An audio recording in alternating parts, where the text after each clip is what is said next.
Excuse me, but I think there's been some confusion. Kalila Grant's voice carried the kind of quiet authority that had commanded boardrooms across 3 continents.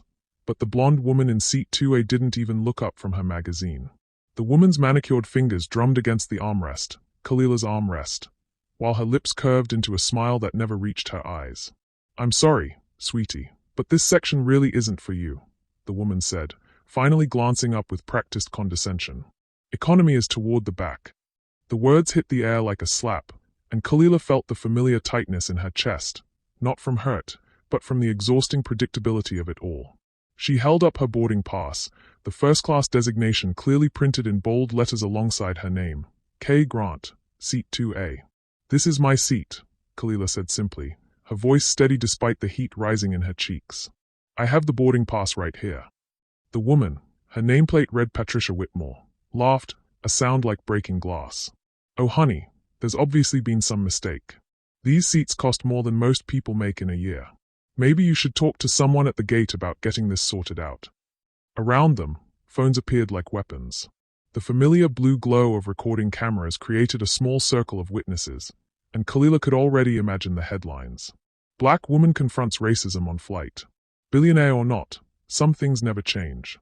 The story would trend for exactly 48 hours before disappearing into the digital void, another data point in an endless stream of injustice. But something felt wrong beyond the obvious racism. Patricia's confidence wasn't just entitled, it was calculated. Her positioning in the seat, the way she'd arranged her belongings across both armrests, even her choice of words felt rehearsed. "Is there a problem here?"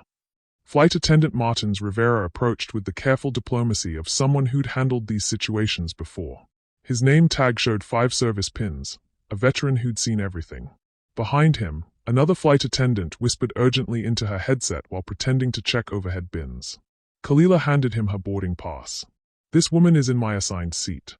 Martin studied the pass, then pulled out his tablet to cross-reference the manifest. His brow furrowed as he scrolled through screens, tapping and swiping with increasing confusion. "I'm showing." He paused, looking between his tablet and Patricia's boarding pass that she'd finally produced. "I'm showing 2 passengers assigned to 2A. "That's impossible," Kalila said, her analytical mind immediately shifting into problem-solving mode. "Your system doesn't allow duplicate seat assignments." Patricia's smile widened. "See, I told you there was a mistake. My assistant booked this seat 3 weeks ago." She gestured dismissively at Kalila. "I'm sure we can find her something more appropriate."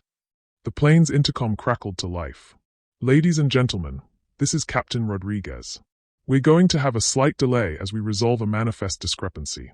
Please remain in your seats while we sort this out." Kalila's pulse quickened.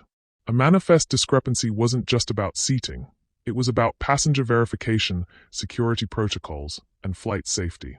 Her mind raced through possibilities: system glitch, human error, or something more deliberate. Martin spoke into his headset, his voice too low to hear clearly, but his body language screamed confusion and growing concern. When he finished, he looked at both women with an expression that mixed professional courtesy with barely concealed panic. "Ladies, I'm going to need you both to come with me to speak with the gate supervisor. There seems to be some kind of system error." "System error?" Patricia's voice pitched higher, her confident mask slipping just enough to reveal something sharper underneath. "I have a connecting flight to catch. This is absolutely unacceptable." But Kalila was studying Martins's face, reading the micro-expressions that most people missed. Fear, confusion, and something else, recognition. He knew who she was. "Hey, my friend, hope you're doing well. Drop a comment and let me know how you're feeling about this story so far and where you are watching from. Some stories are too close to my heart to share on YouTube. I send those, along with little life lessons and surprises, to my email circle. If you'd like to be part of it, you can join with the link in the description." As they walked toward the front of the plane, Kalila caught her reflection in the galley's stainless steel surface. Even in designer clothes that cost more than most people's cars, even with the quiet confidence that came from building a billion-dollar empire before her 33rd birthday, she was still just another black woman being told she didn't belong. But this wasn't random racism. This was targeted, planned, and sophisticated. The question was, why? The gate area buzzed with activity as passengers from their delayed flight mixed with those waiting for other departures. Patricia maintained her indignant posture while Kalila observed everything, The nervous energy of the gate agents, the way security personnel had quietly positioned themselves near their gate, the fact that none of the other passengers from their flight had been called off. Ms. Grant, the gate supervisor, a tired-looking woman named Janet, approached with a tablet clutched against her chest like armor. I'm so sorry for this confusion. It appears there was a last-minute seat change in our system, but the update didn't propagate correctly across all platforms. What kind of seat change? Kalila asked. Janet's fingers danced across her screen. It shows here that your original booking was modified approximately 40 minutes ago. Someone with administrative access changed your seat assignment from 2A to 12F. 12F. Kalila's voice stayed level, but her mind was racing. Economy middle seat. And who made this change? The modification shows as coming from your travel coordinator, but...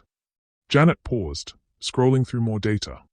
But the access logs show the change originated from an IP address in Geneva, where Kalila was supposed to speak at the Global Economic Forum about financial equity and systemic bias in investment banking, where she was scheduled to announce the launch of her new venture capital fund specifically designed to support women and minority-owned businesses, where she would be outlining her plan to redistribute wealth on a scale that would make certain people very, very nervous. Patricia shifted uncomfortably nearby, her phone pressed to her ear as she spoke in urgent whispers. Kalila couldn't hear the words, but she caught fragments, supposed to be smooth. And, plan is compromised. That's when Kalila realized the truth. This wasn't about racism, at least, not entirely. Racism was just the tool, the convenient cover for something much more calculated. Someone wanted her in that specific seat, 12F, for a reason. And someone wanted Patricia in 2A for an equally specific reason. The intercom crackled again. Ladies and gentlemen, Flight 447 to Geneva has been grounded pending a full security review. All passengers will need to be rescreened and the aircraft will undergo detailed inspection. We apologize for the inconvenience. Around them, confused passengers began gathering their belongings, but Kalila remained perfectly still. Her laptop bag, containing encrypted files about her planned investment strategies, contact lists of potential allies, and detailed financial projections that could shift billions of dollars, had been scanned and tagged by security. In Seat 2A, with access to the premium Wi-Fi network and sophisticated onboard entertainment systems, someone could potentially access those files if they knew what they were doing. Someone like Patricia, whose nervous energy was beginning to look less like entitled frustration and more like operational panic. Kalila smiled, the first genuine expression she'd worn since boarding. They'd underestimated her, assuming that a black woman, even a successful one, would be too focused on the racism to see the larger game being played. But Kalila Grant hadn't become a billionaire by missing the subtle movements of money and power. She'd built her fortune by seeing connections others missed, by understanding that every system had vulnerabilities, and by knowing that the most dangerous opponents were the ones who hid behind society's prejudices. The flight was grounded, their plan was unraveling, and now she had the advantage. Time to find out exactly who thought they could steal more than just her seat. The security office at LAX felt like a fishbowl, all glass walls and fluorescent lighting that made everyone look guilty of something. Kalila sat across from Agent Katie Moore, a sharp-eyed TSA supervisor who'd been called in to handle what was rapidly becoming more than a simple seating dispute. Ms. Grant, I have to ask, do you have any idea why someone would want to specifically target your seat assignment? Agent Moore's pen hovered over her notepad, but her eyes never left Kalila's face. Kalila considered her words carefully. The truth was complicated, layered with the kind of corporate intrigue that most people only saw in movies. I'm scheduled to speak at the Global Economic Forum tomorrow. My presentation could affect certain financial interests. Affect them how? Through the glass wall, Kalila watched Patricia pacing in another interrogation room, her phone pressed to her ear despite the no-cell-phone policy. The woman's composed mask had completely cracked, revealing the sharp desperation underneath. I'm announcing a $2 billion venture capital fund, Kalila said quietly, specifically designed to support businesses owned by women and minorities who've been systematically excluded from traditional funding. The money comes from profits I've extracted from companies that have historically perpetuated those same inequalities. Agent Moore's eyebrows rose slightly. That's significant. It's revolutionary, Kalila corrected. And expensive. For the people who've been profiting from the current system. But even as she spoke, Kalila's mind drifted to the deeper truth. the one she never shared in interviews or boardroom presentations. The real reason she'd built her empire with such methodical precision, why every deal felt like both victory and vindication. She was 7 years old again, standing in the principal's office of Westwood Elementary while her mother, Dr. Diane Grant, one of the few black cardiologists in Los Angeles, tried to explain why her daughter couldn't possibly have cheated on the advanced placement exam. "Mrs. Grant," the principal had said, his voice dripping with condescension that 7-year-old Kalila didn't yet understand but felt in her bones. "Surely you can see how Kalila's scores are inconsistent with her background." Her background. As if brilliance came with a color chart. Her mother had stayed calm that day, just as Kalila was staying calm now. But that night, Diane Grant had sat on her daughter's bed and said the words that would shape everything that came after. "Baby girl, they will always try to steal what belongs to you. Your seat, your score, your success. But genius isn't something they can take away. They can only try to hide it." "Ms. Grant." Agent Moore's voice pulled her back to the present. "I said, do you recognize this woman?" She was holding up a photograph of Patricia, but not the disheveled, panicking version from the next room. This Patricia was polished, professional, standing next to a man in an expensive suit outside what looked like a corporate building. "No," Kalila said, studying the image more carefully. "Should I?" "Patricia Whitmore. She works for Meridian Strategic Consulting. They specialize in corporate intelligence." Corporate intelligence. The polite term for corporate espionage.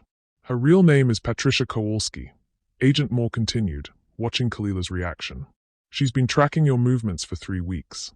Hotel reservations, flight bookings, even restaurant reservations in Geneva." The pieces were clicking into place with the satisfying precision of a well-designed algorithm. "She wasn't just stealing my seat. She was positioning herself to access my files through the aircraft's Wi-Fi network. That's our working theory. But here's what's interesting." Agent Moore leaned forward, her voice dropping to a near whisper. "She wasn't working alone. Someone inside the airline's reservation system helped coordinate this. Someone with deep access." Kalila felt the familiar thrill of a complex puzzle revealing its solution. "You're saying this is bigger than corporate espionage?" "I'm saying someone with significant resources wanted very badly to know what you were planning to announce in Geneva." Through the glass, Kalila saw Martins Rivera being escorted into another room by airport security. The flight attendant who'd tried to help her, who'd shown genuine confusion about the seat assignment issue. Her heart sank. "Martins?" she asked, though she already knew the answer. Agent Moore nodded grimly. 20-year airline veteran, spotless record, 3 kids in college. Someone offered him more money than he'd make in 5 years to facilitate the seat switch and ensure Ms. Kowalski had access to the premium network during the flight. The betrayal hit harder than it should have.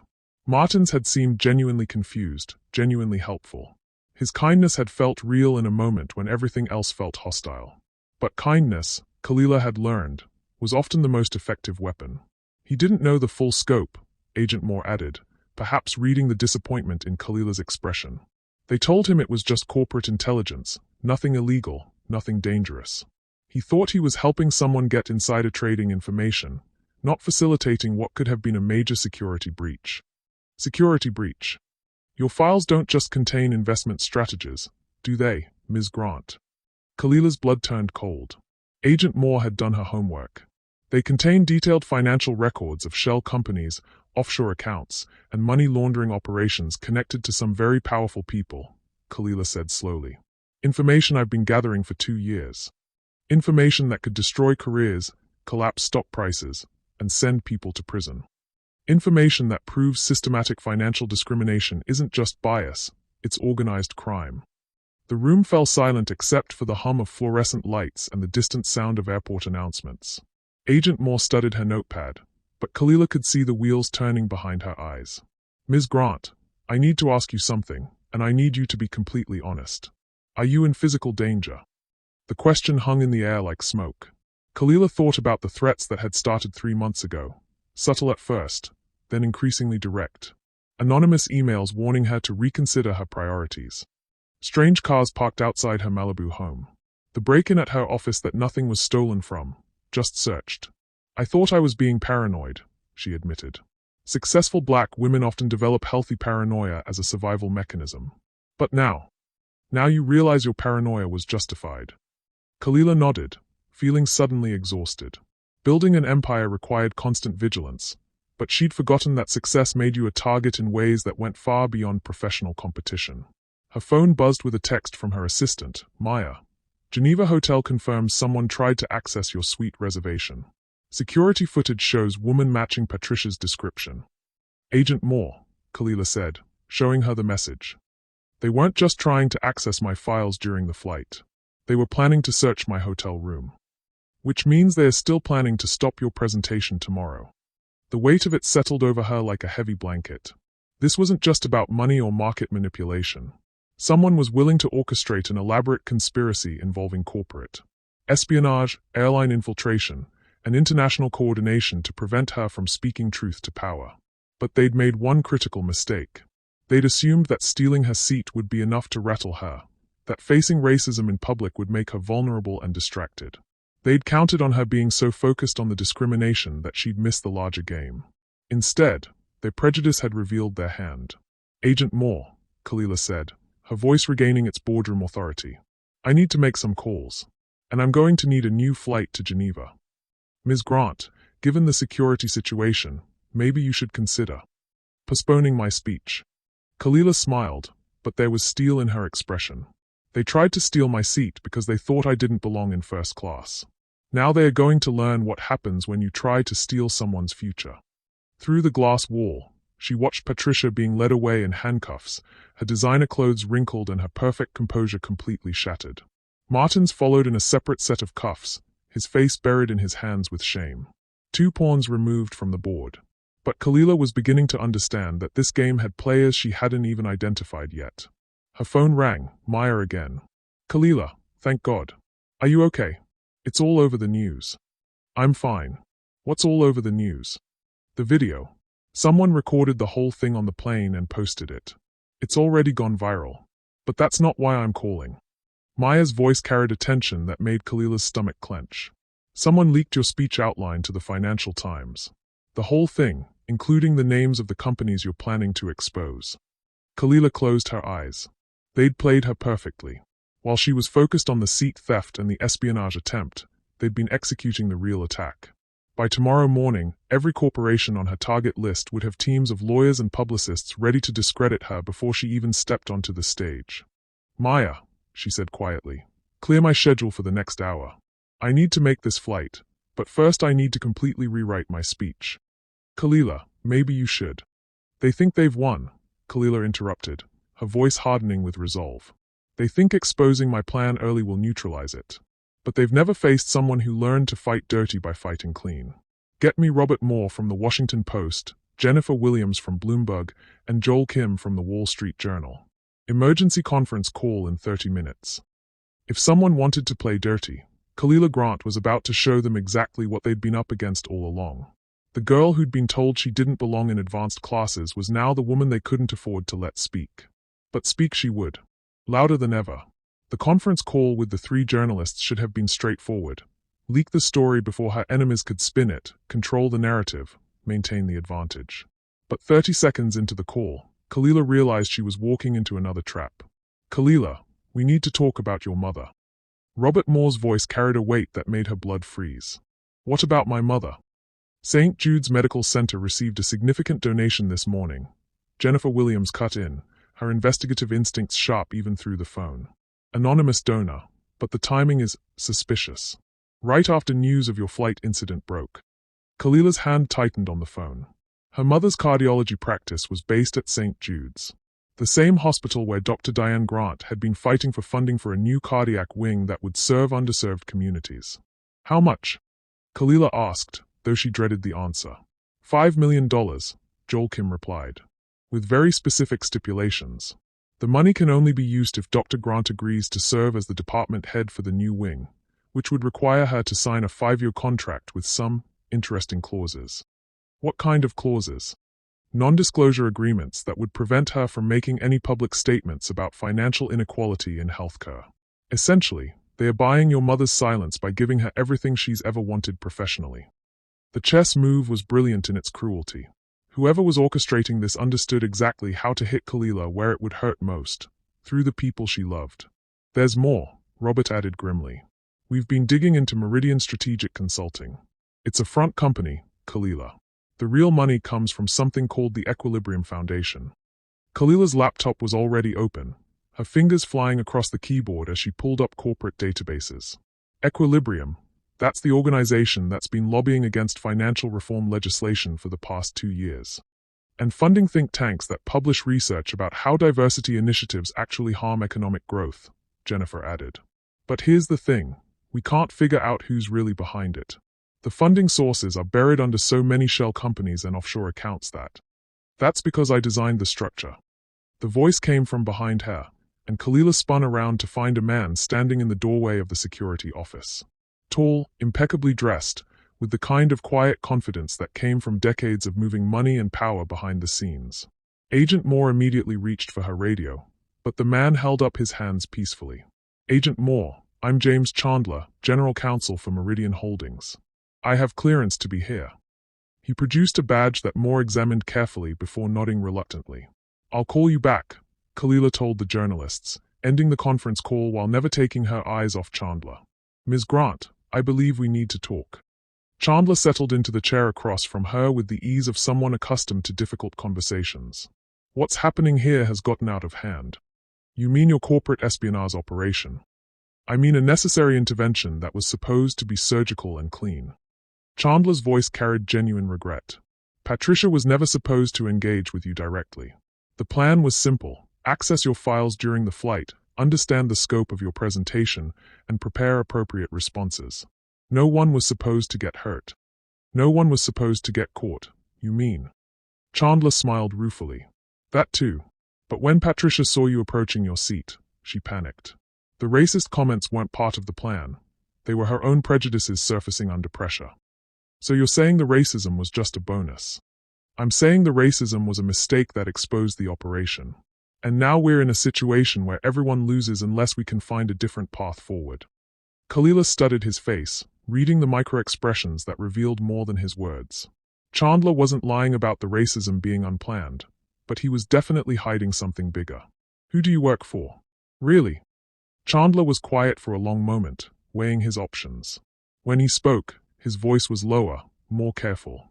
The Equilibrium Foundation represents a consortium of institutional investors, pension funds, and sovereign wealth funds. Between them, they manage approximately $4 trillion in assets. $4 trillion. Kalila felt the number like a physical weight. That's approximately 15% of the entire global economy, Chandler finished. And your presentation tomorrow threatens to destabilize a significant portion of those investments. The scope of it was staggering. Kalila had known her speech would cause waves, but she'd been thinking in terms of individual companies and market sectors. She hadn't considered the possibility that her actions could trigger a broader economic crisis. You're telling me that fighting for equality could crash the global economy. I'm telling you that $4 trillion of assets are currently valued based on systems that your presentation would categorize as criminal enterprises. Chandler leaned forward, his expression intense. Pension funds for teachers, firefighters, police officers. Retirement savings for millions of working families. If you're right about the systemic corruption you're planning to expose, and if markets react the way our models predict, how many people would be affected? Conservatively, 40 million Americans could lose significant portions of their retirement savings within the first week. The ethical complexity hit her like a physical blow. Fighting against systemic inequality was morally clear, but causing a financial crisis that would hurt working families was morally complicated. The very people she was trying to help could end up as collateral damage. You're asking me to choose between justice and stability. I'm asking you to consider whether there might be a way to achieve justice without creating chaos. Agent Moore had been listening to the conversation with growing alarm. Mr. Chandler, are you suggesting that Ms. Grant is being coerced? I'm suggesting that sometimes the most moral choice is the most complicated one. Chandler's phone buzzed, and he glanced at it with an expression that immediately shifted from calm to concerned. Ms. Grant, I need to show you something. He turned his phone toward her, displaying a live news feed. The headline made her stomach drop. Billionaire activist's mother hospitalized after sudden heart attack. No, the word escaped as barely a whisper. St. Jude's confirms that Dr. Diane Grant was admitted 20 minutes ago with chest pains and an irregular heartbeat, Chandler read from the screen. She's stable, but doctors are running extensive tests. Khalila's world tilted. Her mother was only 58, in excellent health, with no history of heart problems. The timing was too convenient, too perfect. You're threatening my mother. We're providing her with the best possible medical care, Chandler corrected gently.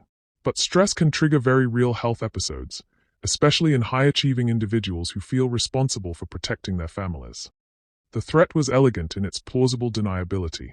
No one had touched her mother, but the pressure of knowing that her daughter was in danger had triggered a genuine medical emergency. What do you want? Postpone your speech. Give us 6 months to work together on a plan that achieves your goals without creating systemic chaos. Your mother recovers fully, you maintain your platform, and we find a way to address inequality without destroying the financial infrastructure that millions of people depend on.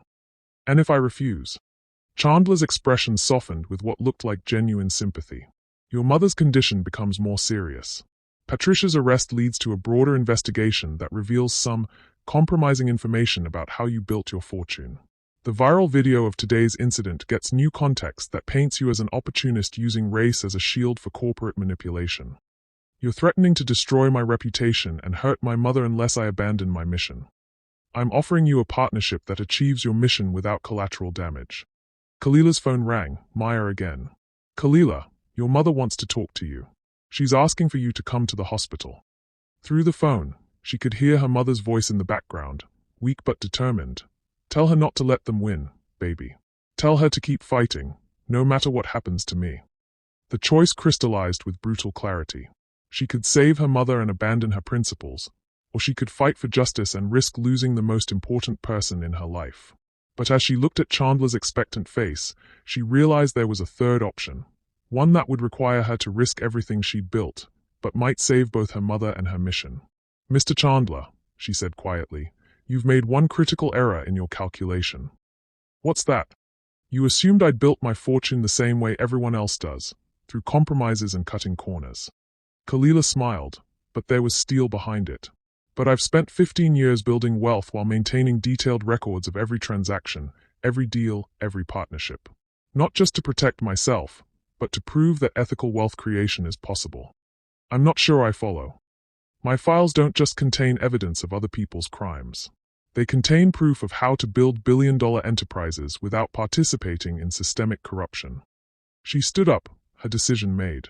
Which means I don't just have the power to destroy the current system, I have the blueprint to replace it. Chandler's confident expression wavered for the first time. Agent Moore, Khalila continued, I need immediate protection for my mother and transport to Geneva. And Mr. Chandler, you can tell your trillion-dollar consortium that they're about to learn the difference between wealth and power. Ms. Grant, you're making a mistake that could change everything, Khalila finished. That's exactly what I'm counting on. She was no longer just fighting for a seat on an airplane. She was fighting for the right to reshape the global economy. And she was going to win. The private jet's cabin felt like a war room. Khalila sat across from Dr. Moen Reeves, the cybersecurity expert agent Moore had somehow produced within an hour of her request for someone who can keep me alive and connected while I dismantle a conspiracy.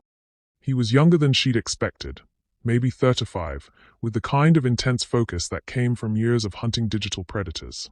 Your mother's vitals are stable, Moen said, monitoring multiple screens that displayed everything from hospital security cameras to her mother's real-time heart rhythm.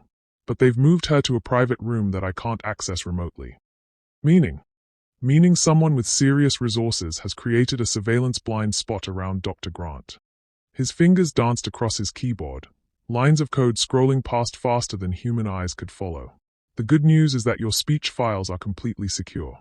The bad news is that Chandler's people have been busy. Through the jet's window, Khalila watched Los Angeles shrink beneath them.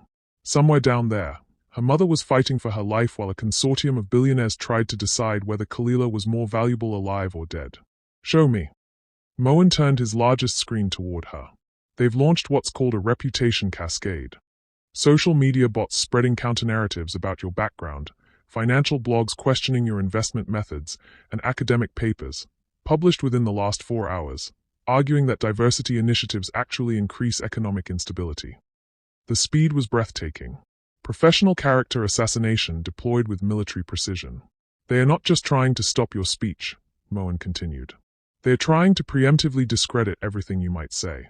By the time you reach Geneva, you'll be speaking into a media environment that's already primed to dismiss you. Kalila studied the screens, watching her reputation being systematically dismantled in real time. 15 years of careful relationship building, strategic partnerships, and meticulous record-keeping were being reduced to hashtags and inflammatory headlines. "There's something else," Moen said, his voice carrying a new tension.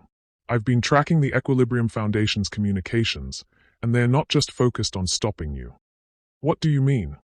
"They are planning something for tomorrow that goes beyond your speech. Multiple private jets landing in Geneva, emergency sessions with central bank governors, and coordination with major investment firms across 3 continents." Moen pulled up a complex network diagram that looked like a spider web. "They are preparing to execute something massive. A coordinated market manipulation.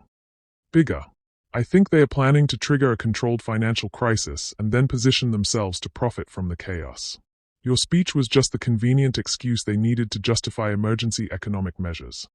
The realization hit like a physical blow. She'd been thinking too small, focused on exposing individual instances of corruption when they were orchestrating something systemic. They hadn't just stolen her seat, they'd stolen her entire narrative and were using it to justify actions that would make them trillions while devastating everyone else. "Moen," she said quietly, "how good are you at making the impossible happen?" He looked up from his screens, and for the first time since they'd met, she saw him smile. "Try me. I need you to hack into the Global Economic Forum's main presentation system. Not to damage anything," she added quickly, "but to ensure that my speech reaches a much larger audience than they are planning. You want to broadcast globally. I want to broadcast everywhere. Social media, news networks, financial data feeds, even emergency broadcast systems if necessary. They are counting on controlling the narrative by limiting my reach. Let's show them what happens when you try to silence someone who understands how communication networks really work." Moen's expression shifted from surprise to admiration. "That's actually brilliant, but also completely illegal in about 40 different ways. So is what they are doing to my mother." "Fair point." His fingers were already moving across the keyboard. "But we'll need more than just technical access. We'll need someone inside the forum with administrative privileges." Kalila was about to respond when her phone rang. The caller ID showed a number she didn't recognize, but something about the timing felt important. "This is Kalila." "Ms. Grant, this is Elena Rodriguez. I'm the Deputy Director of Economic Policy for the European Union." Kalila's pulse quickened. Elena Rodriguez was a legend in international finance, the woman who'd almost single-handedly prevented the European banking crisis 5 years earlier through sheer force of will and mathematical brilliance. "Ms. Rodriguez, I'm honored, but I'm not sure why. I'm calling because I've been watching what's happening to you, and I think we need to talk. Are you still planning to speak tomorrow?" "Yes."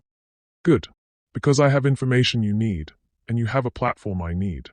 Elena's voice carried the weight of someone accustomed to moving billions of dollars with a single decision.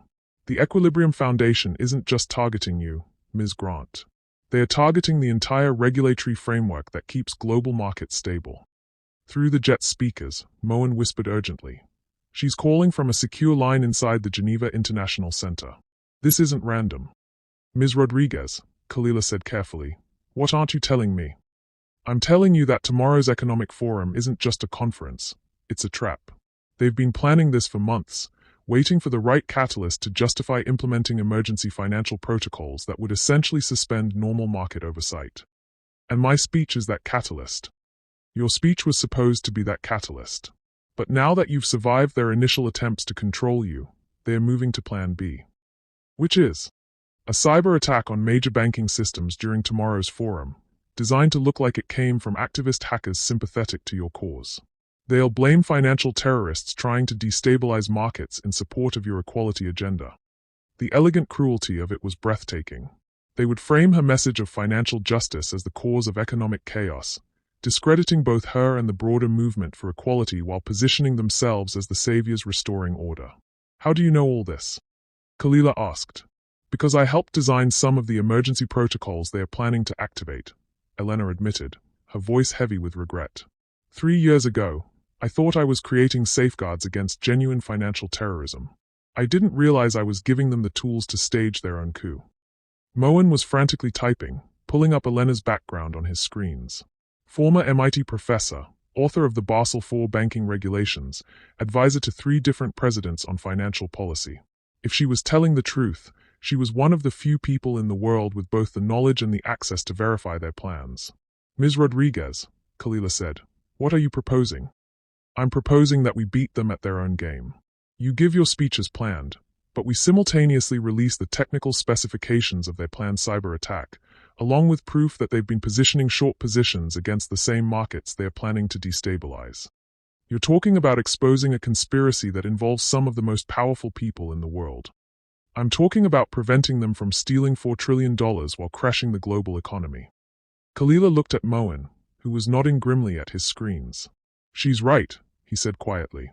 I'm seeing unusual trading patterns that align exactly with what she's describing. Someone is betting massive amounts of money that markets will crash tomorrow. The jet hit turbulence, and Kalila gripped her armrest as she felt the plane shift and shake.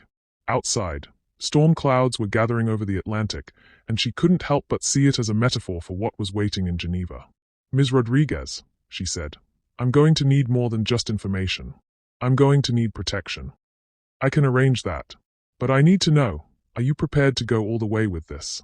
Because once we start this fight, there's no backing down. They'll come after everything you care about. As if summoned by her words, Moen's phone buzzed with an urgent alert.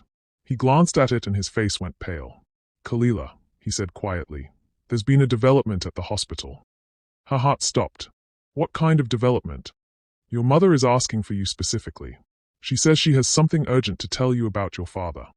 My father. Kalila's voice cracked slightly. My father died 15 years ago. Moen's expression was grim as he turned his screen toward her.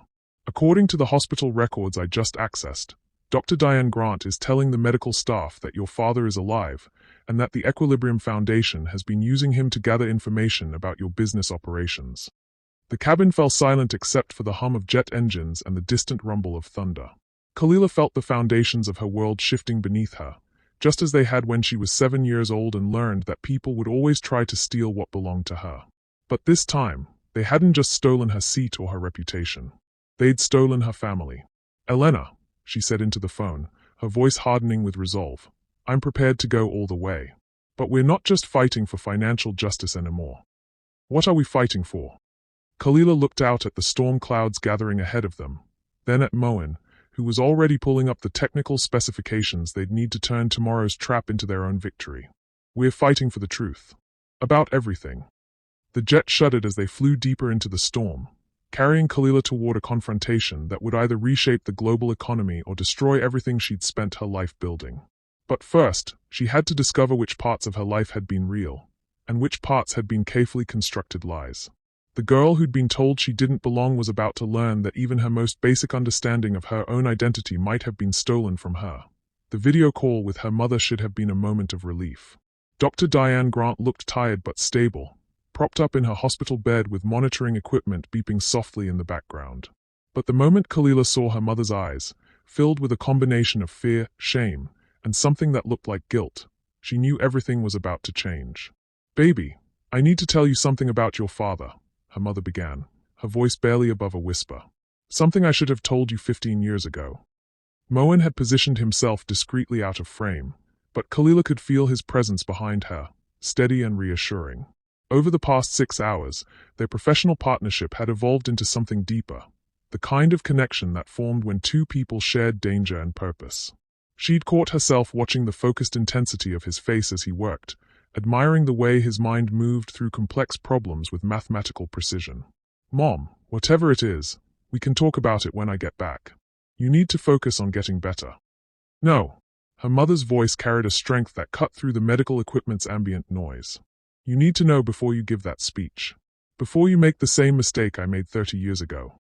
The jet's cabin suddenly felt smaller, the storm outside matching the turbulence building in Kalila's chest. Joel isn't dead, baby. Your father is alive. The words hit like a physical blow. Kalila felt Moen's hand touch her shoulder gently, an anchor in a suddenly spinning world. That's impossible. I was at his funeral. I saw. You saw a closed casket and a carefully staged ceremony. Her mother's tears were flowing freely now. Joel Grant died legally, But the man himself entered witness protection after helping the FBI build a case against financial crimes that went all the way to the top of the banking industry. Khalila's mind raced backward through 15 years of carefully constructed memories. The sudden death. The life insurance money that had funded her early education. The trust fund that had appeared when she turned 18, providing the seed capital for her first business ventures. The money, she whispered, all the money that launched my career, came from him. From his work helping the government prosecute the same kind of financial crimes you're fighting against now. Her mother's voice broke completely. He's been watching your career, Khalila, guiding it from a distance. Some of your biggest early investors, some of your most important business connections, they weren't coincidences. The revelation recontextualized everything. Every victory she'd thought she'd earned through brilliance and determination had been partially orchestrated by a father she'd mourned for half her life. Where is he now? Geneva. The single word hung in the air like a death sentence. He's been coordinating with the Equilibrium Foundation, trying to manage the situation. He thought if he could control both sides, your mission and their response, he could find a way to achieve justice without chaos. He's been working with them. Khalila's voice rose despite herself. The same people who tried to steal my files, who put you in the hospital, who are planning to crash the global economy. Moen moved into the frame, his expression grim. Ms. Grant, I need to show you something. He turned his laptop toward the camera, displaying a series of financial transactions that painted a picture of coordination between Joel Grant's accounts and Equilibrium Foundation investments going back 3 years. Your father has been providing them with intelligence about your business strategies, Moen said quietly. Not to hurt you, but to help them prepare responses that would minimize economic disruption. He's been spying on me. He's been trying to protect you, her mother corrected desperately. And trying to protect everyone else too. He thought he could manage the situation, control the variables, find a solution that worked for everyone. But even as her mother spoke, Khalila could see Moen's expression darkening as he scrolled through more data. There's more, he said, his voice carrying a weight that made her stomach clench. Ms. Grant, some of these transactions, they are not just intelligence sharing. Your father has been short-selling stocks in companies you were planning to expose. He's been profiting from advanced knowledge of your investigations. The betrayal cut deeper than any corporate conspiracy. Her father hadn't just been alive, he'd been using her moral crusade to make money. Mom, Khalila said, her voice barely controlled. Are you telling me that my entire career has been manipulation? That every principle I've built my life around has been a lie? Not a lie, baby. But, guided. He believed in your mission, but he also believed it needed to be managed carefully. Elena Rodriguez's voice suddenly crackled through the jet's communication system. Khalila, I'm sorry to interrupt, but we have a problem. Moen patched Elena into their video call, creating a three-way conversation that felt like a tribunal. Elena, this is my mother. Mom, this is Elena Rodriguez from the EU. Dr. Grant, Elena said formally. I'm sorry about your medical situation, but I need to inform your daughter about some developments. What developments? Khalila asked, though she dreaded the answer. Your father has requested a meeting with you in Geneva. He's offering to provide testimony about the Equilibrium Foundation's operations in exchange for immunity from prosecution for his own involvement. And, Elena's pause stretched too long. And his threatening to release financial records that would prove your entire investment portfolio was built on insider information if you refused to meet with him. The threat was elegant in its cruelty. Her father was offering to destroy the same financial empire he'd helped her build if she didn't cooperate with his version of justice. He's blackmailing me. He's trying to save you, her mother insisted through the video call. If those records become public without context, you'll be destroyed. But if he testifies alongside you, if he explains how the system really works, if he explains how he manipulated his own daughter for 15 years, Khalila finished bitterly. Moen's hand found hers, squeezing gently. The touch should have been comforting, but something in his expression made her pull away. Moen, what aren't you telling me? He was quiet for a long moment, his fingers still moving across his keyboard but his eyes avoiding hers. Moen, I need to tell you something, he said finally. About why Agent Moore was able to find me so quickly when you needed cybersecurity support. Khalila's blood turned to ice. What do you mean? I mean I've been tracking the Equilibrium Foundation for 18 months. Not because of your case, but because they've been using similar tactics against other activists and reformers. He turned his screen toward her, showing a complex web of connections. Your situation isn't unique, Kalila. It's part of a pattern. You knew about this before today. I knew about the pattern. I didn't know you were a target until Agent Moore called me. Moen's voice carried genuine regret. But I also didn't tell you that I've been in contact with your father for the past 6 months. The betrayal hit like a physical blow. Even Moen, the one person she'd begun to trust in this nightmare, had been keeping secrets. You've been talking to my father. He reached out to me because he was concerned about your safety. He wanted someone monitoring your digital security without your knowledge, protecting you from threats you didn't know existed. So you've been spying on me too. I've been protecting you. There's a difference. Is there? Kalila stood up, pacing the small confines of the jet's cabin. Is there anyone in my life who hasn't been manipulating me? Through the video call, her mother was crying silently. Elena remained diplomatically quiet. Moen looked like he wanted to reach for her but didn't dare. Kalila, her mother said finally, your father wants to meet with you because he has information that could change everything. Not just about the Equilibrium Foundation, but about who's really behind it. What do you mean? Elena leaned forward on the call. Your mother is right. The Equilibrium Foundation isn't the top of the hierarchy. It's a front for something much larger, a consortium of sovereign wealth funds and central banks that have been coordinating global financial policy for decades. And my father knows about this. Your father helped design some of their early protocols, her mother admitted, before he understood what they would become. The scope of the revelation was staggering. Her father hadn't just been connected to the conspiracy, he'd been one of its architects. Moen's computer chimed with an urgent alert. Kalila, we have a problem. I'm seeing massive coordinated selling in global markets. It's starting. What's starting? The crash they've been planning. They are not waiting for your speech tomorrow. They are triggering it now, while you're trapped on this plane with no way to respond. Through the video call, her mother's hospital room suddenly filled with activity. Nurses rushed in, checking monitors that were beeping with increasing urgency. Mom. My chest, her mother gasped. The pain is back. Worse than before. Mom. But the video call cut to black as medical personnel surrounded her mother's bed. Kalila found herself alone in the cabin with Moen, flying through a storm toward a city where her supposedly dead father was waiting to reveal that her entire life had been a carefully orchestrated lie, while the global economy began to collapse and her mother fought for her life. Moen, she said quietly, I need to know right now, whose side are you really on? He looked at her with an expression that mixed love, regret, and something that might have been fear. I'm on your side, Kalila. I've been on your side since the moment I met you 6 hours ago. But I'm also on the side of preventing global economic collapse, which means sometimes protecting you from yourself. What does that mean? It means your father is right about one thing. Your speech tomorrow, delivered the way you originally planned it, could trigger a financial crisis that destroys millions of lives. But if we work with him, if we coordinate the revelations carefully. You want me to compromise. I want you to win. But I want you to win in a way that doesn't burn down the world. Outside the jet's windows, lightning illuminated the storm clouds, and Kalila realized she was flying toward a choice that would define not just her future, but the future of global economic justice. Her father was alive and waiting in Geneva, offering collaboration that felt like betrayal. Her mother was dying in a hospital, potentially murdered by the stress of secrets she'd kept for 15 years.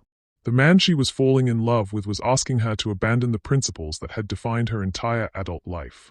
And somewhere below them, the global economy was beginning to collapse according to a plan that her own father had helped design.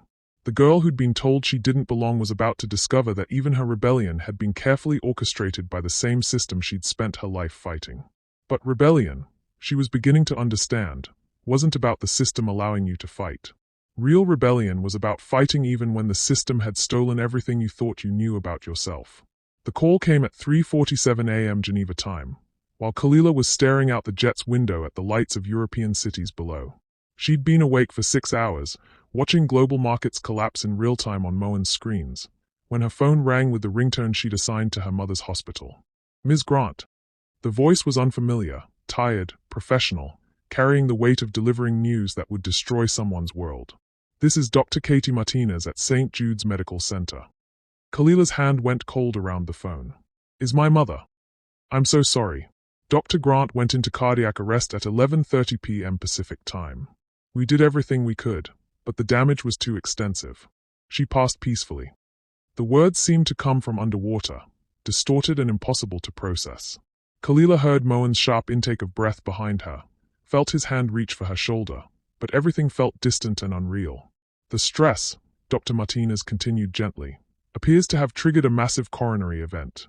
Her heart simply couldn't handle the emotional strain she'd been under. They'd killed her. Not with poison or violence, but with the slow, methodical pressure of secrets and fear and the impossible weight of watching her daughter walk into danger while being powerless to protect her. Ms. Grant, are you there? I'm here. Kalila's voice sounded foreign to her own ears. Was she alone? No. She asked the nursing staff to tell you something. She said to remember that genius isn't something they can take away, and that some fights are worth the cost. The phone slipped from Kalila's nerveless fingers. Moen caught it, speaking quietly to the doctor while Kalila stared out at the darkness below. Somewhere down there, her mother's body was growing cold while Kalila flew toward a confrontation that had already cost her everything that mattered. Kalila. Moen's voice was gentle but urgent. I'm so sorry, but we have a situation. She turned to look at him, and through her grief she could see the strain on his face. The multiple screens around him showed a financial apocalypse unfolding in real time. Markets are in free fall, he said quietly. Asian exchanges opened down 30%. European markets are following. The Dow futures are projecting a 40% drop when trading opens in New York. How much money has been lost? Approximately $6 trillion in the first 4 hours. The number was too large to comprehend. $6 trillion, more than the entire GDP of most countries, simply evaporated while she grieved for her mother. And it's all being blamed on me. Moen nodded grimly. Financial news networks are running stories about how your planned speech triggered panic selling. They are calling it the Grant crisis. They are saying your investigation into corporate corruption created uncertainty that destabilized global confidence. On his screens, she could see the headlines scrolling past. Activists crusade triggers global market collapse. Diversity initiative sparks economic chaos.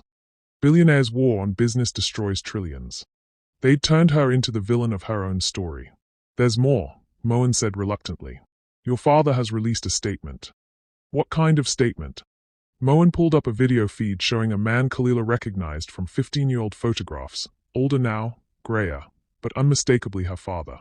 Joel Grant stood at a podium in what looked like a Geneva hotel conference room, addressing a room full of reporters. My daughter's heart is in the right place, her father was saying, but her methods are dangerously naive. The global financial system is more fragile than she understands. Her planned revelations, delivered without proper coordination with regulatory authorities, have already triggered the worst market crisis since 1929. He's throwing me under the bus, Kalila whispered. He's positioning himself as the reasonable alternative, Moen corrected. Watch. On screen, her father continued. I've spent the last 3 years working with international financial authorities to develop a measured approach to addressing inequality in global markets. My daughter's confrontational tactics threatened to destroy that careful work. A reporter's voice cut through. Mr. Grant, are you saying your daughter is responsible for today's market collapse? I'm saying that good intentions without strategic thinking can cause immense harm. Kalila has always been brilliant, but brilliance without wisdom is dangerous. The betrayal was complete. Her father wasn't just revealing himself to be alive. He was publicly positioning himself as the adult in the room while characterizing her as a reckless child playing with forces beyond her comprehension. Turn it off, Kalila said. Kalila, you need to see the rest. Turn it off. Moen complied, and the cabin fell silent except for the hum of jet engines and the distant rumble of thunder. They were flying through another storm system, and Kalila couldn't help but think that even the weather was conspiring against her. There's something else, Moen said after a long moment. Something I need to tell you before we land. She looked at him, noting the tension in his shoulders, the way he couldn't quite meet her eyes. What? Your father didn't just contact me 6 months ago for security monitoring. He hired me. The words hit like another death. You work for him. I worked for him. Past tense. I was supposed to monitor your activities and report back about your investigation plans. But I stopped reporting 3 weeks ago when I realized what was really happening.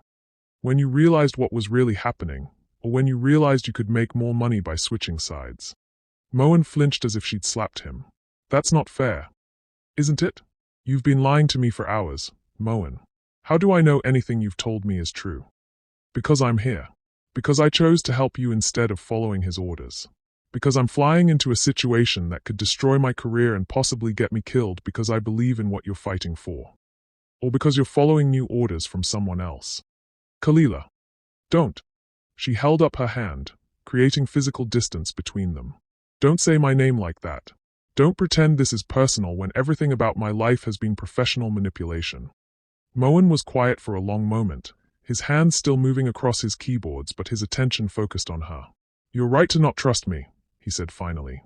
You're right to not trust anyone. But you're wrong about one thing. What's that? This is personal. What I feel for you is real, even if everything else is complicated. What you feel for me.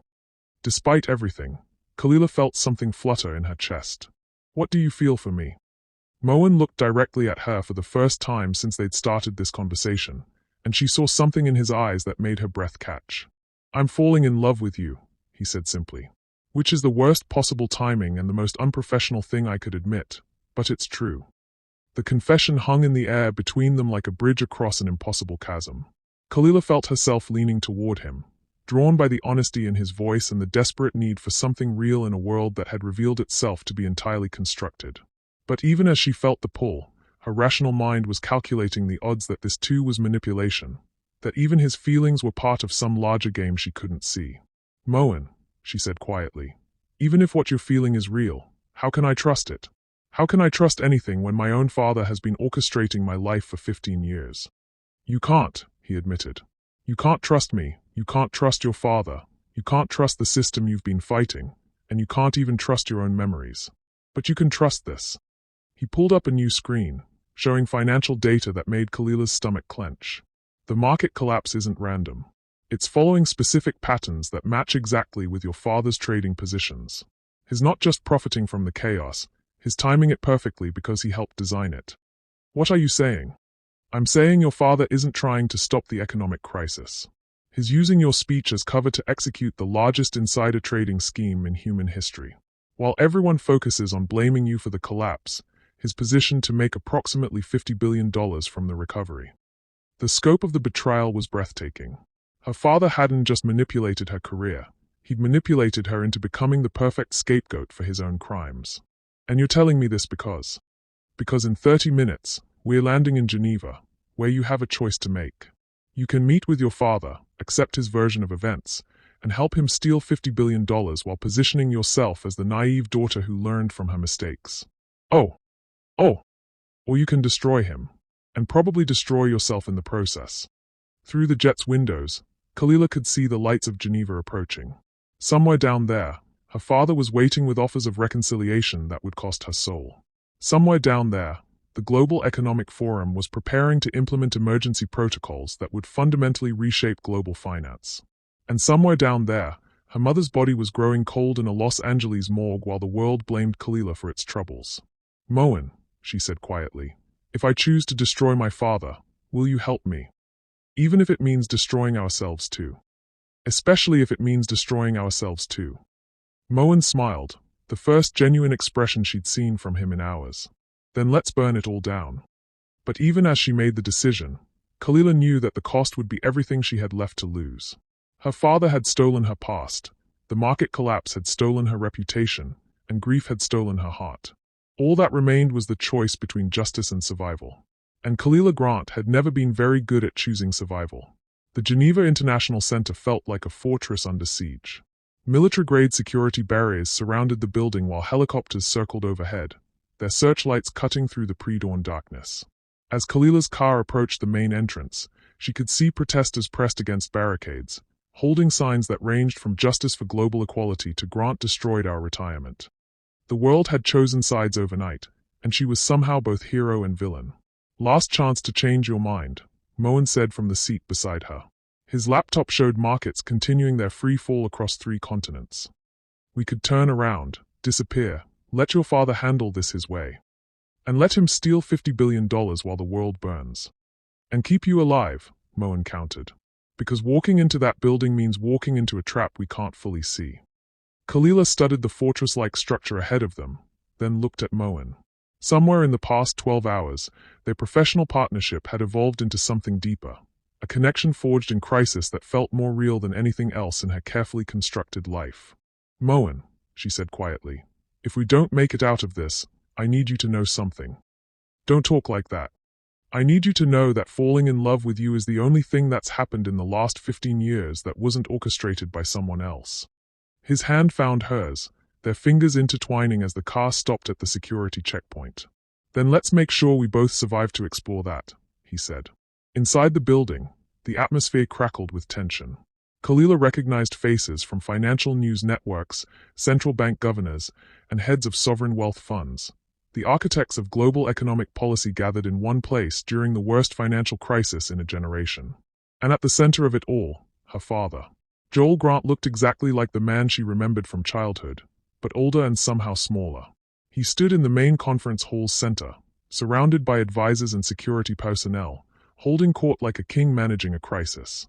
When he saw her approaching, his face lit up with an expression that might have been genuine relief. "Kalila." He moved toward her with arms extended, as if 15 years of believing him dead could be erased with a hug. "Thank God you're safe." She stopped just out of reach. "Hello, Joel." The formal address hit him like a physical blow, and she saw something flicker across his face. Hurt, perhaps, or recognition that reconciliation wouldn't be simple. "We need to talk," he said. "Privately. Anything you have to say to me, you can say in front of Moen." Joel's eyes shifted to Moen with an expression that mixed disappointment and something harder. "Moen, I'm surprised to see you here. I thought we had an understanding." "We did," Moen replied evenly, "until I realized what you were really doing. What I'm really doing is trying to save the global economy from a collapse that your girlfriend triggered with her reckless crusade." "My reckless crusade?" Kalila's voice carried the edge that had intimidated boardrooms across 3 continents. "Or your carefully orchestrated market manipulation." Joel glanced around the crowded hall, noting the phones and cameras focused on their reunion. "This isn't the place for this conversation." "This is exactly the place," Kalila countered. "Because in 20 minutes, I'm scheduled to give a speech that will either expose the truth or help you cover it up. So tell me, Joel, what's it going to be?"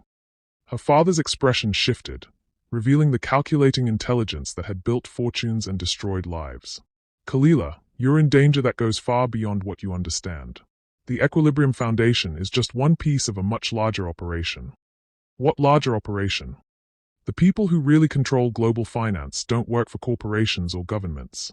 They work for themselves, coordinating policy across central banks and sovereign wealth funds to maintain stability at any cost."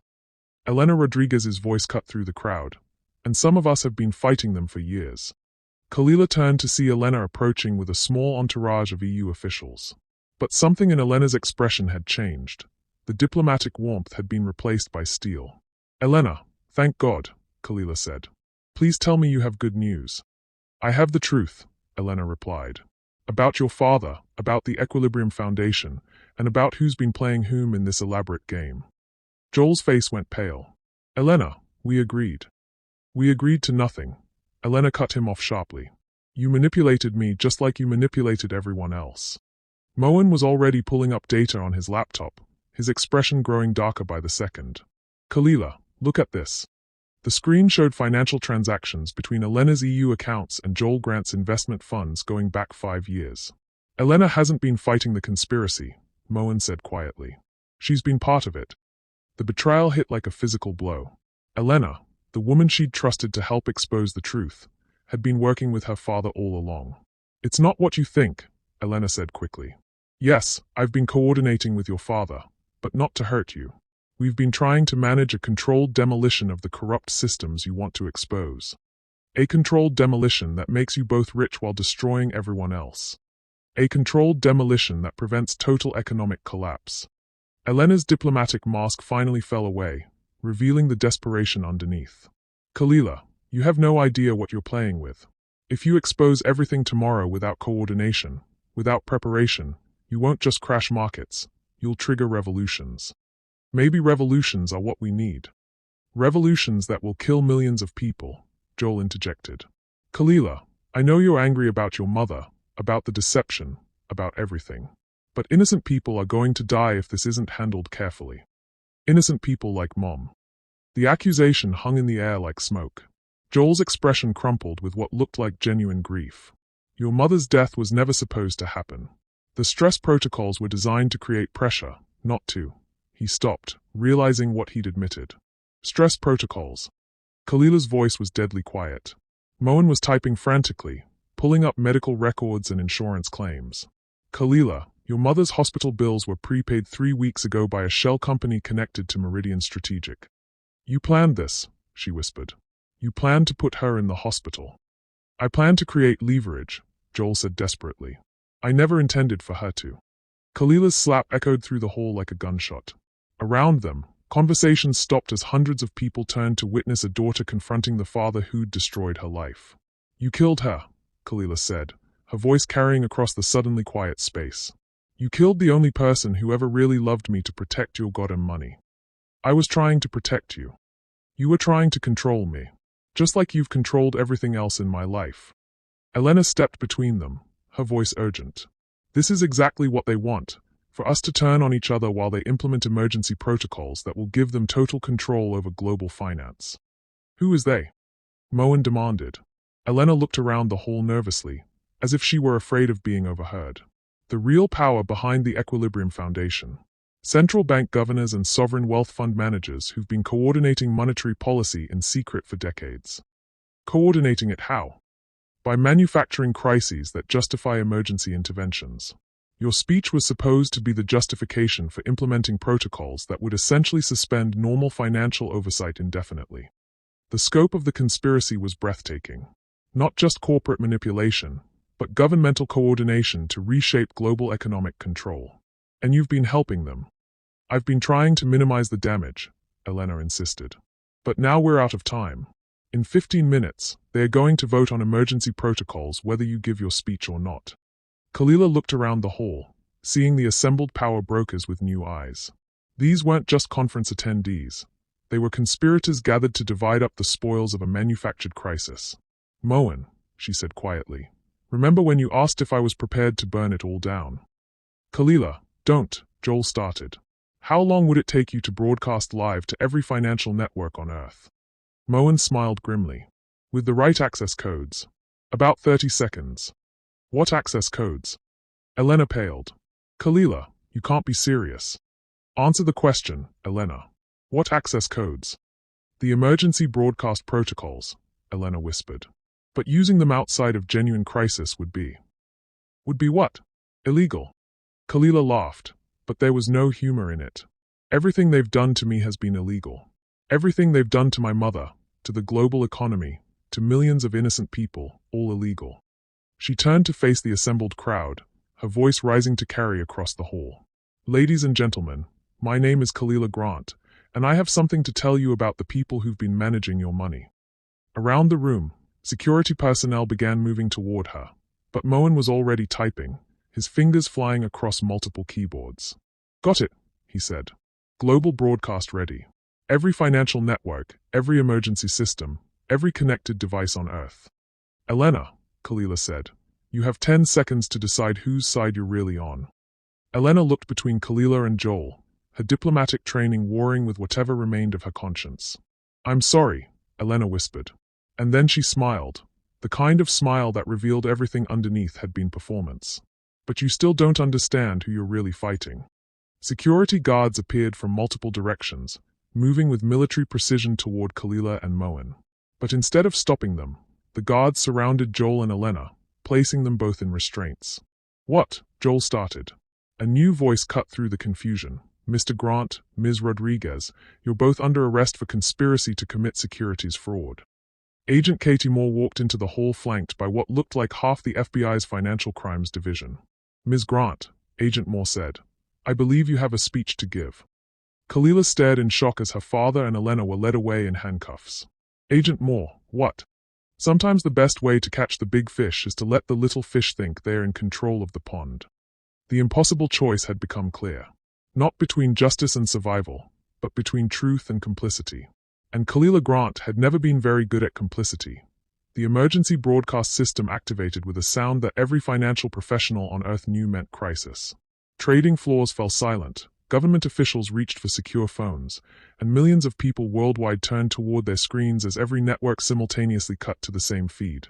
A young black woman standing at a podium in Geneva, her eyes blazing with the kind of fury that could reshape worlds. "My name is Kalila Grant," she began, her voice carrying the authority of someone who had nothing left to lose. "And I'm about to tell you how a small group of people has been stealing your future for the past 30 years. Behind her, the main conference hall buzzed with confusion and panic as financial leaders realized their private gathering was being broadcast to 7 billion people. Moen stood beside the makeshift broadcast station, his fingers dancing across keyboards as he maintained connections to satellites, fiber networks, and emergency systems across 6 continents. 60 hours ago, I boarded a plane expecting a normal flight to Geneva. Instead, I discovered that my seat had been stolen, not by a racist passenger, but by a professional spy attempting to access encrypted files that contained evidence of the largest financial conspiracy in human history. On screens worldwide, financial data began appearing, trading patterns, shell company structures, coordination between central banks that should have been independent. Moen had loaded everything, every document, every transaction, every communication they'd gathered. The woman who stole my seat works for something called the Equilibrium Foundation. But that foundation is just a front for a conspiracy that includes central bank governors, sovereign wealth fund managers, and government officials across 43 countries. In the hall behind her, Kalila could hear shouting in multiple languages as officials made frantic phone calls. Several delegates had bolted for the exits, but Agent Moore's teams were positioned at every door. They've been manufacturing financial crises for 3 decades, then profiting from the solutions they provide. Every market crash, every bailout, every emergency protocol that concentrates more power in fewer hands, it's all been coordinated. The data flowing across screens was devastating. Pension funds had been systematically drained. Retirement accounts had been manipulated. The same people warning about financial instability had been creating it. But the real crime isn't the money they've stolen. It's the dreams they've murdered. Every small business that couldn't get funding because their owners were the wrong color. Every brilliant mind that was told they didn't belong in positions of power. Every family that lost their home because the system was rigged against them from the beginning. Kalila's voice broke slightly, and she could feel her mother's presence like a warm hand on her shoulder. "My mother, Dr. Diane Grant, died yesterday because the stress of watching her daughter fight this system literally broke her heart. But before she died, she told me something that I want to share with all of you. Genius isn't something they can take away." Behind her, Moen caught her eye and nodded. Phase 2 was ready. "Ladies and gentlemen, I'm about to do something that will either save the global economy or destroy it completely. I'm going to transfer every stolen dollar back to where it belongs." The screens worldwide shifted to show a massive financial transfer system. Billions of dollars flowing in real time from offshore accounts back to pension funds, from shell companies back to community development programs, from secret slush funds back to the people who'd been systematically excluded from wealth generation. "Holy shit," Moen whispered, watching the transfers execute with mathematical precision. "Kalila, how did you?" "My mother wasn't just a cardiologist," Kalila said, her voice carrying across the hall. "She was a forensic accountant who spent 15 years secretly documenting every financial crime she could find. Every transaction I'm executing now was mapped by her before she died." The revelation hit the room like a physical force. Dr. Diane Grant hadn't been an innocent victim. She'd been a co-conspirator in the most elaborate financial justice operation ever conceived. Agent Moore approached the podium, but instead of stopping Kalila, she handed her a folder. "Ms. Grant, I think it's time you learned the whole truth about your mother's work." Kalila opened the folder with hands that had started to shake. Inside were documents that recontextualized everything she thought she knew about her life. "Operation Rebalance," she read aloud, her voice carrying to billions of listeners. "A 15-year investigation coordinated between Dr. Diane Grant, Agent Katie Moore of the FBI Financial Crimes Division, and Elena Rodriguez of the European Union Financial Intelligence Unit." The world tilted as Kalila realized the scope of what her mother had really been doing. "Elena wasn't working with my father," she continued, the pieces finally clicking into place. "She was working with my mother. They've been planning this moment for 15 years. Moen's screens showed financial markets beginning to stabilize as wealth flowed back to its rightful owners. Pension funds were being restored. Community development accounts were being funded. The systematic theft was being reversed in real time. "But there's one more thing you need to know," Kalila said, looking directly into the camera. The conspiracy wasn't just about stealing money. It was about proving that equality is economically impossible, that diversity initiatives destabilize markets, that justice and prosperity can't coexist. She paused, letting the weight of that settle across the global audience. They were wrong. The final data stream showed something unprecedented. As wealth was redistributed more equitably, market confidence was actually increasing. Community investment was driving innovation. Diversity in financial leadership was improving decision-making quality. Every economic theory they used to justify inequality has been disproven by our actions in the last 10 minutes. We just redistributed $2 trillion without crashing a single market. We just proved that justice isn't the enemy of prosperity, it's the foundation of sustainable wealth. Behind her, Joel Grant was being led away in handcuffs, but he turned back to look at his daughter with an expression that mixed defeat and something that might have been pride.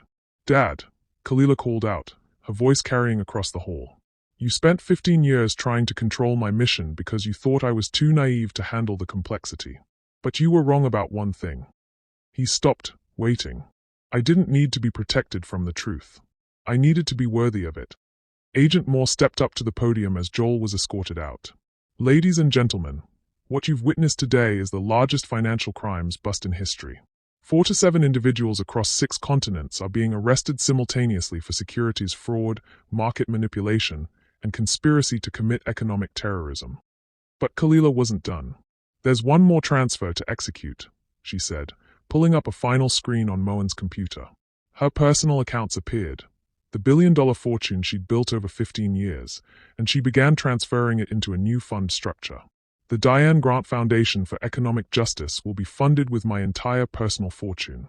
Every dollar I earned will now be dedicated to ensuring that what happened to my family never happens to anyone else." Moen stared at her in shock. "Kalila, you're giving away everything." "I'm giving away money," she corrected. "I'm keeping everything that actually matters." She looked at him, seeing her future reflected in his eyes, a future built on truth instead of manipulation, on love instead of control, on justice instead of accumulation. "Moen," she said, her voice soft enough that only he could hear, "are you ready to help me build something real?" "With you, I'm ready to build anything." The global broadcast began to wind down, but its effects were just beginning.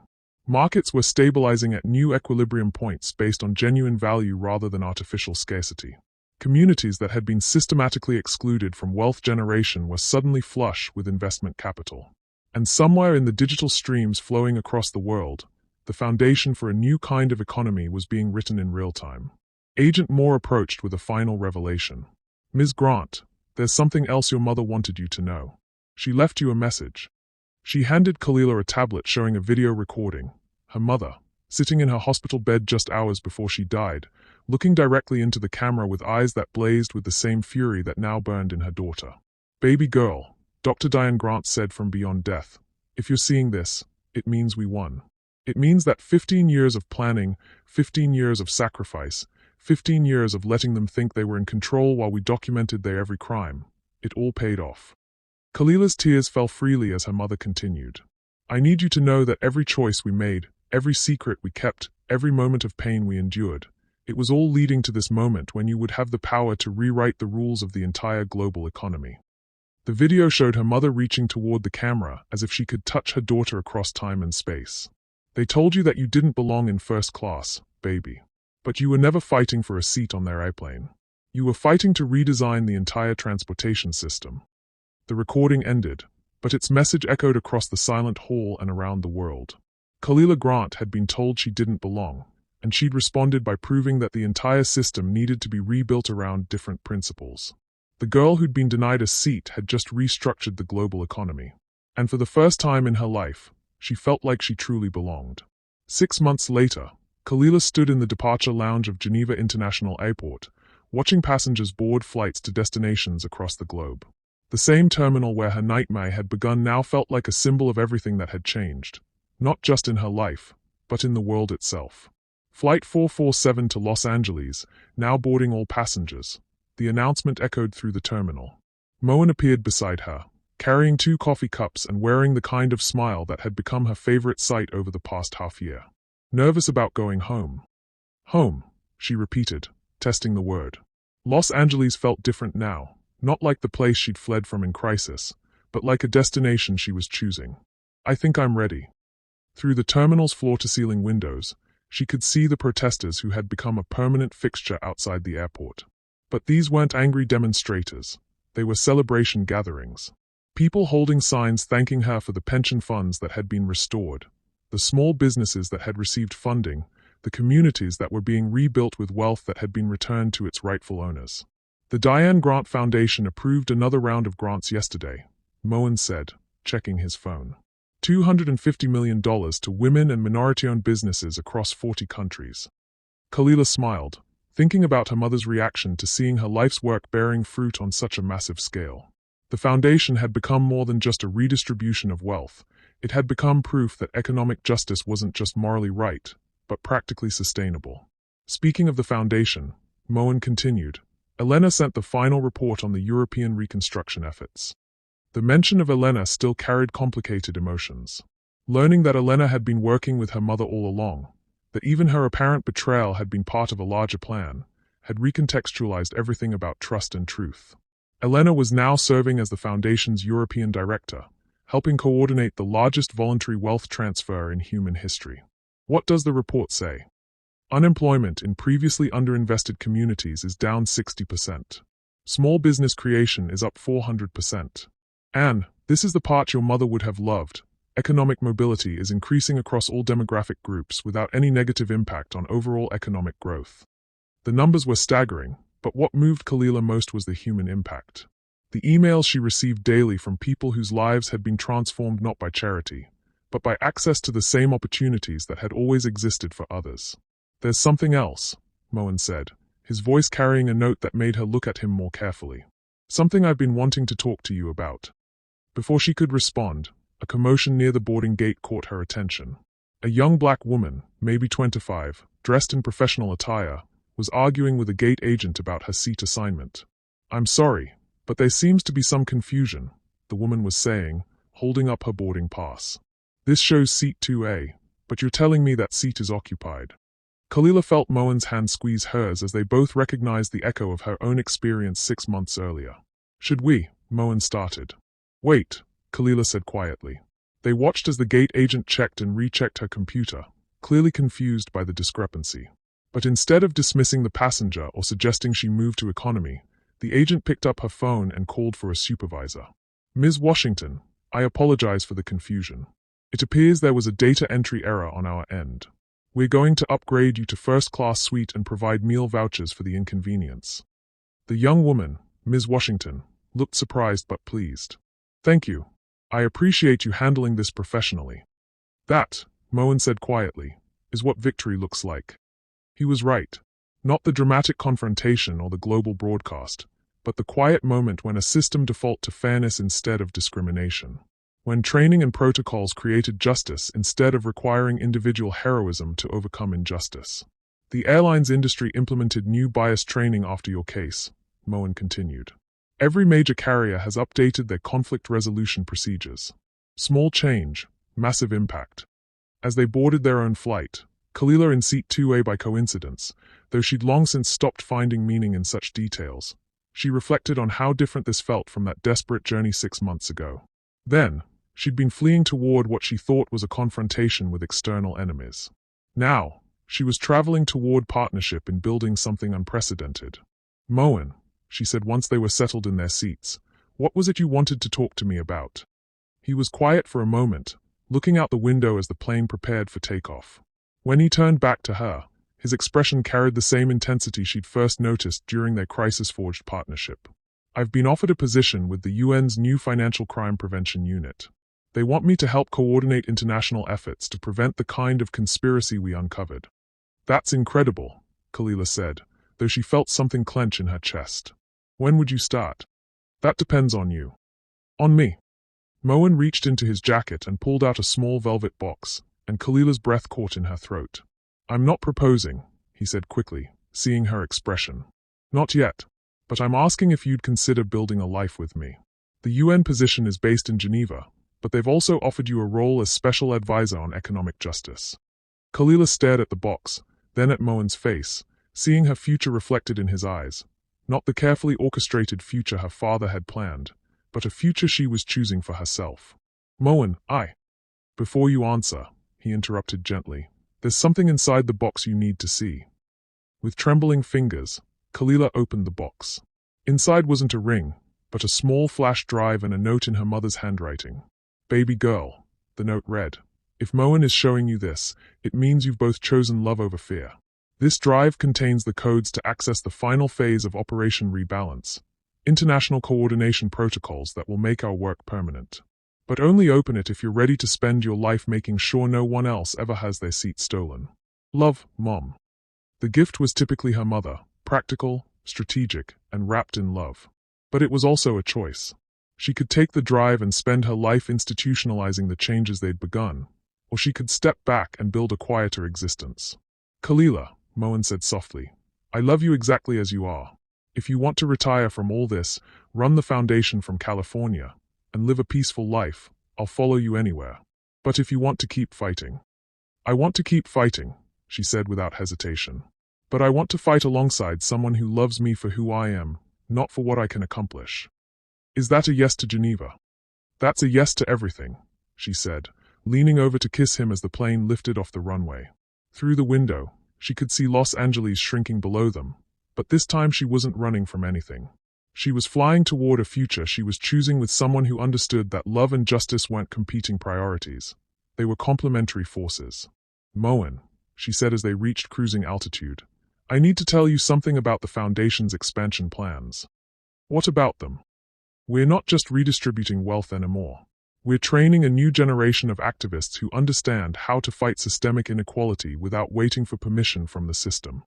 Meaning in 5 years, there will be people like us in every major financial center on Earth. People who understand that you don't ask for a seat at the table, you redesign the entire dining room. Moen smiled, pulling up his laptop to show her preliminary data from their pilot programs. Well, if we're planning to revolutionize global economic justice, we're going to need a bigger team. As the plane flew toward whatever came next, Kalila felt her mother's presence like sunlight through the cabin windows. Dr. Diane Grant had spent 15 years planning for this moment, not just the destruction of a corrupt system, but the creation of something better in its place. Mom, Kalila whispered, so quietly that only Moen could hear, we're building the world you dreamed of. Outside, clouds parted to reveal the Atlantic Ocean stretching endlessly toward horizons that no longer felt like barriers but like invitations. Somewhere ahead lay Geneva, the UN position, and the chance to institutionalize justice on a global scale. But more than that, somewhere ahead lay a life built on truth instead of manipulation, partnership instead of control, and love that had been tested in crisis and emerged stronger. The girl who'd been told she didn't belong in first class had redesigned the entire aircraft. And now she was teaching others to fly. 3 years later, the headlines had changed. Instead of market crash and economic crisis, newspapers around the world ran stories like global poverty rates reach historic lows and small business creation hits all-time high. The Diane Grant Foundation had grown into the largest economic justice organization in human history, with offices in 40 countries and a track record of sustainable change that had silenced even the harshest critics. Kalila stood in her Geneva office, reading the morning briefings while Moen prepared for another day of coordinating international financial crime prevention. Through their windows, she could see Lake Geneva sparkling in the morning sun, and beyond it, the mountains that had become the backdrop for their shared life. The Mexico City office just approved their largest grant package yet, Moen reported, bringing her coffee the way she liked it. Strong enough to fuel revolutions, sweet enough to remind her that life should also contain joy. $2 billion to indigenous-owned businesses across Central America. And the impact assessment. Economic growth without displacement. Cultural preservation alongside modernization. Exactly what your mother's models predicted. The mention of her mother still carried weight, but now it was the weight of legacy rather than grief. Dr. Diane Grant had become more than a person. She had become a principle, a reminder that justice required both intellectual rigor and emotional courage. There's something else, Moen said, settling into the chair across from her desk. Something that might interest you. He handed her a tablet showing a news article. Young activist exposes corporate conspiracy in Sao Paulo banking scandal. The activist was a 28-year-old Brazilian woman named Carmen Silva, who had used techniques remarkably similar to Khalila's original investigation to expose systematic discrimination in small business lending. The story detailed how Carmen had gone undercover, gathered evidence, and coordinated with international authorities to achieve both justice and systemic change. She's been trained by one of our Brazilian affiliates, Moen explained, using methodologies we developed based on your original work. Khalila smiled, recognizing the echo of her own journey in Carmen's story. But where Khalila had fought alone until the final moments, Carmen had been supported by a network of allies from the beginning. That's what success looks like, she said. Not that I changed the world, but that I helped create systems that empower others to change their own corners of it. Her phone buzzed with a call from Elena, who was now based in Brussels coordinating European Union financial justice initiatives. Khalila, have you seen the latest numbers from the Global Economic Justice Index? Not yet. Good news or great news? Unprecedented news. Global economic inequality has decreased by 40% over the past 3 years. Not just wealth redistribution, but sustainable wealth creation across all demographic groups. The numbers were staggering, but what moved Khalila most was what they represented. Proof that her mother's theories had been correct. Justice wasn't the enemy of prosperity, it was the foundation of sustainable prosperity. Elena, I have a question for you. What's that? Do you think we've won? Elena was quiet for a moment. I think we've proven that winning is possible. But I also think this is just the beginning. After ending the call, Khalila walked to her office window and looked out at the city below. Somewhere out there, people were starting businesses with access to capital that wouldn't have been available 4 years ago. Somewhere out there, young women were entering boardrooms that had been closed to them. Somewhere out there, families were building wealth that would last for generations because the systems had been restructured to support rather than exploit them. Moen joined her at the window, slipping his arm around her waist in the comfortable intimacy that had developed over years of shared purpose and mutual respect. What are you thinking about? He asked. I'm thinking about that airplane, she said. About how terrified I was when that woman stole my seat, and how I thought I was fighting for the right to sit in first class. And now I realize I was never fighting for a seat. I was fighting for the right to redesign the entire system of transportation. Moen smiled, pressing a kiss to her temple. And how does it feel to have succeeded? Khalila considered the question seriously. Success felt different than she'd expected. Less like conquest and more like partnership, less like individual achievement and more like collective transformation. It feels like the beginning, she said finally. Because it was. The girl who'd been told she didn't belong had built a world where belonging wasn't about permission. It was about contribution. Where success wasn't about climbing hierarchies but about rebuilding them. Where justice wasn't a distant ideal but a daily practice. And every day, in offices and classrooms and community centers around the world, new voices were rising to continue the work of proving that genius really was something that couldn't be taken away. The airplane had been redesigned. The flight path had been rerouted. And the destination was a world where no one would ever again be told they didn't belong. What did this story teach you about the power of persistence in the face of systematic oppression? How do you think Khalila's journey from having her airplane seat stolen to reshaping global finance reflects the broader struggle for equality in our own world? Drop your thoughts in the comments and subscribe for more stories that will change how you see the world.